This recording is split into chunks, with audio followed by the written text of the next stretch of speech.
BJP ಸಂಸದೆ ನಟಿ ಕಂಗನಾ ರಣಾವತ್ಗೆ ಈ ಹಿಂದೆ ಚಂಡೀಗಢ ಏರ್ಪೋರ್ಟ್ ನಲ್ಲಿ ಕಪಾಳ ಮೋಕ್ಷ ಮಾಡಲಾಗಿತ್ತು. ಏನೋ ಕಪಾಳ ಮೋಕ್ಷ ಮಾಡಿರುವಂತಹ ಕುಲ್ವಿಂದರ್ ಕೌರ್ ಈಗ ಬೆಂಗಳೂರಿಗೆ ವರ್ಗಾವಣೆಯಾಗಿದೆಯಂತೆ. ಈ ಕುರಿತಂತೆ ಭಾರಿ ಚರ್ಚೆ ಆಗ್ತಾ ಇದೆ. ಹಾಗಾದ್ರೆ ಕುಲ್ವಿಂದರ್ ಕೌರ್ಗೆ ವರ್ಗಾವಣೆ ಆಗಿದ್ದು ನಿಜಾನಾ? ಇವೆಲ್ಲದರ ಕುರಿತಂತೆ ಒಂದು ಬ್ರೇಕಿಂಗ್ ನ್ಯೂಸ್ ಇದೆ, ನೋಡಿ ಬರೋಣ.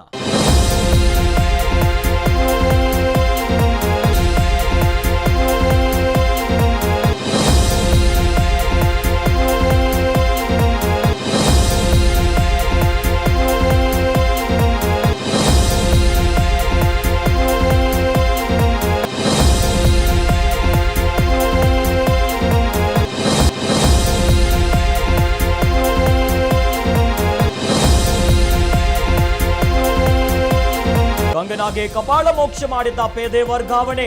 ಬೆಂಗಳೂರಿಗೆ ಟ್ರಾನ್ಸ್ಫರ್ ಕಾನ್ಸ್ಟೇಬಲ್ ಕುಲ್ವಿಂದರ್ ಕೌರ್.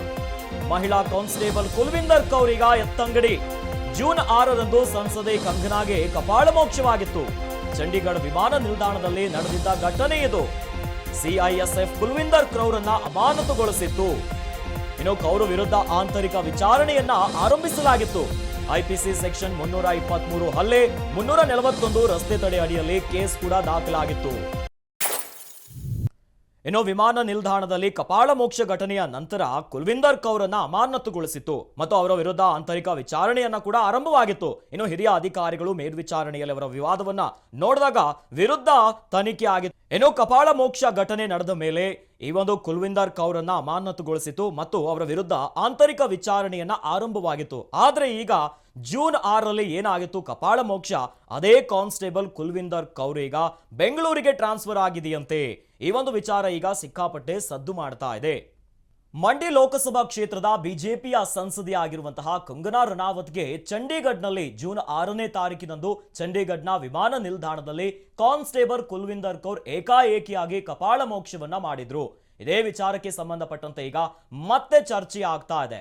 ಕಂಗನಾ ರಣಾವತ್ಗೆ ಕಪಾಳ ಮೋಕ್ಷವನ್ನ ಮಾಡಿರುವಂತಹ ಕುಲ್ವಿಂದರ್ ಕೌರ್ ಈಗ ಬೆಂಗಳೂರಿಗೆ ಟ್ರಾನ್ಸ್ಫರ್ ಆಗಿದೆಯಂತೆ.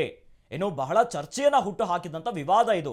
ಇನ್ನು ಯಾಕೆ ಕಂಗನಾ ರಣಾವತ್ಗೆ ಕಪಾಳ ಮೋಕ್ಷ ಮಾಡಿದ್ದು ಎನ್ನುವಂತ ವಿಚಾರ ತನಿಖೆ ನಡೆಸಿದಾಗ ಗೊತ್ತಾಗಿದ್ದು.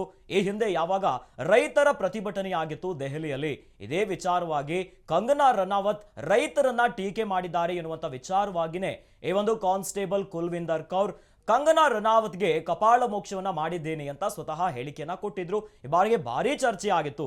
ಈಗ ಅದೇ ಕಾನ್ಸ್ಟೇಬಲ್ ಕೌರ್ ಈಗ ಬೆಂಗಳೂರಿಗೆ ಟ್ರಾನ್ಸ್ಫರ್ ಆಗಿದೆಯಂತೆ.